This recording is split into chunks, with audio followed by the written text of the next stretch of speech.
ছোট্ট শিশু শিশু এবং একদম বৃদ্ধা, এরাও পর্যন্ত এই নরপশুদের হাত থেকে, যৌন লালসা থেকে মুক্তি পায় না। তো তার প্রধান কারণ হচ্ছে মদ। আর সেই মদ যতক্ষণ না নিষিদ্ধ হবে ততক্ষণ এই ধর্ষণ বা মায়েদের প্রতি, বোনেদের প্রতি যে শ্লীলতার হানিগুলো হচ্ছে সেটা বন্ধ হওয়া সম্ভব নয়। তাই এই সুবিচারের দাবি, যেমন আমরা এর পিছনে যারা আছে তাদের অবশ্যই দৃষ্টান্তমূলক শাস্তি হওয়া উচিত, এবং তার পাশাপাশি এই আওয়াজটাও উঠানো উচিত যে আমাদের দেশে, আমাদের রাজ্যে মদটাকে নিষিদ্ধ করা হবে।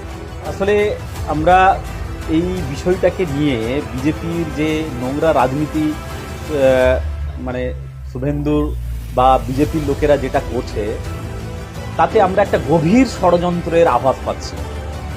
কারণ দেখুন, এই যে ঘটনাগুলো ঘটেছে এটা শুধু পশ্চিমবঙ্গে নয়, আপনি আপনি যোগীর রাজ্যে দেখবেন, আপনি গুজরাটে দেখবেন, প্রত্যেকটা রাজ্যে এই ধরনের ঘটনা ঘটছে।